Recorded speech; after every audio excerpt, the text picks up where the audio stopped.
ते मांडतो आणि चांगला जनलोकपाल आम्ही आणतो याच्याबद्दल खात्री बाळगा.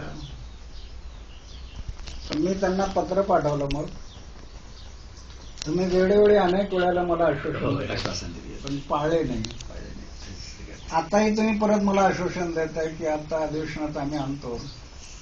म्हटलं आता माझा निर्वाणीचा शेवटचा इशारा आहे. या अधिवेशनात जर नाही आलं तर शीतकालीन अधिवेशनाच्या पहिल्या दिवशी मी परत रामलीला मैदानावरती बसेल असं त्यांना पाठवलं. आणि आता जर झालं ना आंदोलन आता खूप मोठं होईल. अण्णा एक लक्षात ठेवा, अजून देखील आज आम्ही कॉलेजेसमध्ये जातो व्यसनमुक्तीच्या आंदोलनासाठी. जेव्हा अण्णा हा विषय निघतो त्यावेळी अजून देखील हा तरुण वर्ग पेटलेला आहे. फक्त तो सुप्त निखारा आहे. त्याला कोणतरी फुंकर मारायची फक्त गरज आहे. नुसती कोणी फुंकर जरी मारली तरी पेटेल परत. या सभात पाहिलं ना, नक्की तरुण एवढा मोठ्या संख्येने अजूनही तरुणांमध्ये ना. लेकिन ये अपने को पूरा इंडिया में डिक्लेयर करना पड़ेगा. जैसे अपन दिल्ली में जैसे किए थे ना साइमल्टेनियसली, उस टाइम आईएससी का जब मूवमेंट चला था तो सब जगह एक साथ अपन ने आंदोलन चलाया था. ये जैसे आप दिल्ली में अगर बैठेंगे तो फिर सारा जगह हिंदुस्तान में आंदोलन साथ चलाए, साथ में चलाए, हो जाएगा. तो बहुत जरूरी आहे. त्याला काहीच प्रश्न नाही. कारण अजूनही तरुणांमध्ये खूप आहे, तरुणांमध्ये खूप जागृती आहे.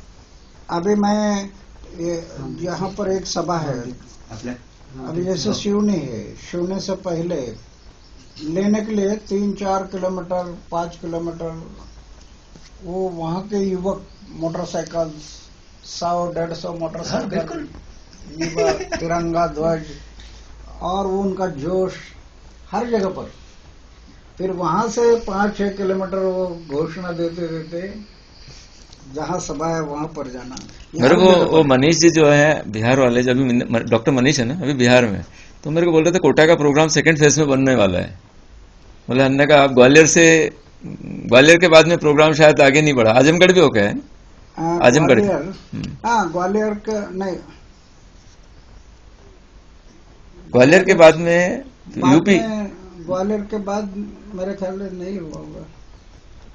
मध्य प्रदेश में. हाँ मध्य प्रदेश में.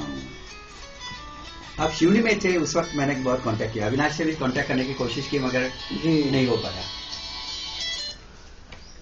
एक बात अच्छी हुई कि मैं हर सभा में, इतना पब्लिक था सभा में, हर सभा में मैं एक आह्वान किया लोगों को कि आप अपना अपना परिवार चलाते चलाइए. देश के नाम 1 साल देने वाले लोग आगे आइए. देश के लिए 1 साल अपना नाम, पता, मोबाइल नंबर सब दे दो. हर सभा में 200, 250, 300 और पूरे 7 राज्यों में 50,000 लोग आगे आ गए कि जो देश के लिए 1 साल देने के लिए तैयार है. 1 साल. अन्ना ये तो बहुत कम है मुझे लगता है. इससे ज्यादा बढ़कर इवन डॉक्टर लोगों में, अन्ना मैं अभी मेडिकल प्रोफेशन में हूं, ये जो बच्चे हैं, हम जो पढ़ाते हैं एमडी के बच्चों को, डीएनबी के बच्चों को, उनमें भी बहुत जागृति है. मगर वो क्या है कि वो रास्ते पे नहीं आना चाहते. वो बोलते हैं कि ये पॉलिटिक्स वगैरह जो रहता है, ये लोग तकलीफ देंगे, ये करेंगे, मगर उनके दिल में बहुत है कि हम कुछ तो भी करें. बहुत अच्छा है. हाँ, उनके दिल में है. अन्ना जैसे अभी मैं बताऊं आपको, मांगरोल का इलेक्शन हमने जिताया. मांगरोल का जो इलेक्शन हुआ था ना, पहला आम आदमी पार्टी का, हमने जिताया. लोग तो भ्रष्टाचार के अगेंस्ट में आना चाहते हैं, सब्स्टिट्यूट चाहते हैं. बस सब्स्टिट्यूट चाहते हैं. वो देखते हैं कि कुछ न कुछ ऐसे लोग जो साफ सुथरे लोग आए राजनीति में. ये है. तो ये तो ऐसे प्रक्रिया, तो ये तो आगे तो मतलब ही प्रक्रिया नाही. आणि ती नक्की याच्यात रिफ्लेक्ट होईल अण्णा, की तुम्ही जे आवाहन करता दरवेळी की चांगल्या विचारांचे, सद्विचारांचे, सदाचाराचे असे लोक निवडून द्या, ही गोष्ट यावेळी नक्की होणार नाही. अभी हमारे कोटा के अभी संसद में जब तक अच्छे लोग नहीं जाएंगे तब तक देश में परिवर्तन नहीं आएगा. और दूसरी एक बात है कि अभी लोगों को पता नहीं, पॉलिटिक्स वालों को भी पता नहीं कि क्या संविधान, हमारा संविधान, कहीं पर भी संविधान में नहीं है कि पक्ष और पार्टी ने चुनाव लड़ाना. अच्छा, ये आश्चर्य होगा. ये बात मुझे भी मुझे मालूम नहीं थी. कहीं पर भी नहीं है. संविधान में कहीं लिखा नहीं पक्ष और पार्टी का नाम। इट इज इंडिविजुअल, तो क्या लिखा है? आदमी, भारत का कोई भी नागरिक, व्यक्ति, और जनता ने ऐसे चारित्रशील उम्मीदवार को ऊपर चयन करके खड़ा करके भेजना, ये संविधान कर रहा है।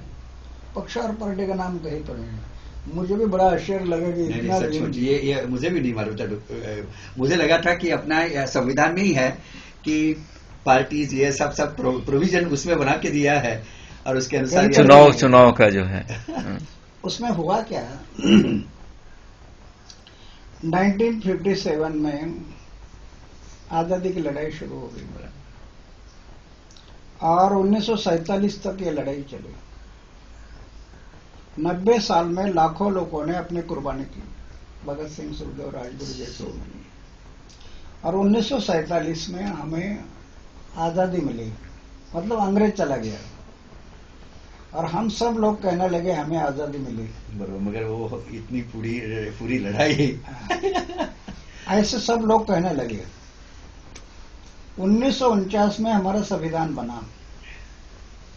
वो संविधान में पक्ष और पार्टी का जिक्र कहीं पर भी नहीं। आगे क्या हुआ, 26 जनवरी 1950 में प्रजासत्ताक मनाया और प्रजासत्ताक दिन जिस दिन मनाया उस दिन प्रजा की सत्ता आ गई देश में। हम सब कहने लगे कि लोकशाही आ गई, गणतंत्र आ गया, जनतंत्र आ गया, ये सब कहने लगे, पार्टी तंत्र आ गया। लेकिन हुआ क्या, 1952 का जो चुनाव हुआ 1950 के बाद, लोकतंत्र के बाद, पक्ष और पार्टी ने संविधान के विरोध में जाकर चुनाव लड़ा। पहले पंतप्रधान थे पंडित नेहरू और कई पक्ष पार्टी ने वो चुनाव लड़ा और चुनकर आ गए एस्टैब्लिश कर दिया और सत्ता काबिज कर दी। वो संविधान नहीं करा, संविधान के अपोजिट, असंवैधानिक कृति। अभी क्या हुआ कि फिर ये पक्ष और पार्टियों ने हमारा जो लोकतंत्र है वो आने नहीं दिया देश में। बिल्कुल आने नहीं दिया, पार्टी तंत्र बना दिया सब। देश में आया नहीं लोकतंत्र। ऐसे हुआ। आज भी देखो कि लोकतंत्र है कहां। सिर्फ हम मुंह से कह रहे लोकतंत्र है। लोकतंत्र का अर्थ ये है कि लोगों ने लोक सहभाग से चला हुआ तंत्र, वो लोकतंत्र है। तो आज आजादी के 66 साल बीत गए, वो लोकतंत्र है कहां? है नहीं। हेलो, हमें अण्णा बरोबर चाहता। तो लोकतंत्र है नहीं आज। क्यों? कि पक्ष और पार्टी तंत्र ने लोकतंत्र पर अतिक्रमण किया और 66 साल में लोकतंत्र खत्म कर दिया, आने नहीं दिया उसको। सभी पार्टियां जिम्मेवार है, मुझे लगता है। बाद में आई हुई सभी एक पार्टी ने वही देखा है कि। तो 2 दिन पहले मैं इलेक्शन कमीशन के पास गया था, 1 घंटा तक उनसे बात हो गई, सब अलग अलग विषय। तो मैं बोला कि पक्ष और पार्टी का नाम तो संविधान में कहीं पर भी नहीं, तो आप परमिशन कैसे देते? वो भी अंदर गया होगा। वो बोला अभी हम क्या कर सकते हैं, हमको ऊपर वाले ने आप जो कह रहे हैं वो सही है कि संविधान में कहीं पर भी नहीं है, लेकिन हम कुछ नहीं कर सकते कि सभी पक्ष और पार्टियां इकट्ठा कर ये सब कर रही है। अभी हम लोग आखिरी रास्ता ये देखा कि सुप्रीम कोर्ट, क्या सुप्रीम कोर्ट कोई डेयरिंग करेगा? नहीं, पता करना है। नहीं तो अभी जनता को जो जगह रहे बस। आई थिंक मुझे लगता है कि ये जनता जग गई। अन्ना अभी नहीं हुआ तो 5 साल से 5 साल नहीं, 10 साल जाना दो, परवाह नहीं लगेगा मुझे लगता है अन्ना। मगर ये जो लड़ाई आपने चालू की है, ये दिल में बैठी हुई लड़ाई है। ये कोई बाहर से थोपी गई लड़ाई नहीं है, अंदर से आई हुई लड़ाई है और अंदर की लड़ाई हरदम चालू रहेगी। तो अभी मैं लोगों को ये कह रहा हूं कि भाई अगर लोकतंत्र लाना है ना, लोकतंत्र तो आने नहीं दिया और आज पक्ष तंत्र, पार्टी तंत्र, सरकार तंत्र, अधिकारी तंत्र बन गया। लोकतंत्र कहाँ है? वो अगर लोकतंत्र आप लाना चाहते हैं देश में, तो चाबी आपके हाथ में है, मतदाताओं के हाथ में चाबी है। वो चाबी हमने वो चाबी लगा दो तो लोकतंत्र आ जाएगा। कौन सी चाबी है कि प्रतिज्ञा करो भारत माँ की, बराबर कसम लेकर समर्पित हो जाओ, इसके लिए समर्पित हो जाओ। हाँ, भगत सिंह सुखदेव राजगुरु के बलिदान की कसम लेकर प्रतिज्ञा करो कि मैं आने वाले कोई भी इलेक्शन में पक्ष और पार्टी का गुंडा, भ्रष्ट, व्यभिचारी, लुटारू ऐसे लोगों को वोटिंग नहीं करूंगा। बस बिल्कुल इतनी मुझे चाबी लगता है आप करना यही पॉइंट सबसे इम्पोर्टेंट रहेगा। और हम चाहते हैं कि अभी जो गुंडा बैठे हैं यदि वो भी निकल जाए संसद से तो काफी बदलाव आ जाएगा।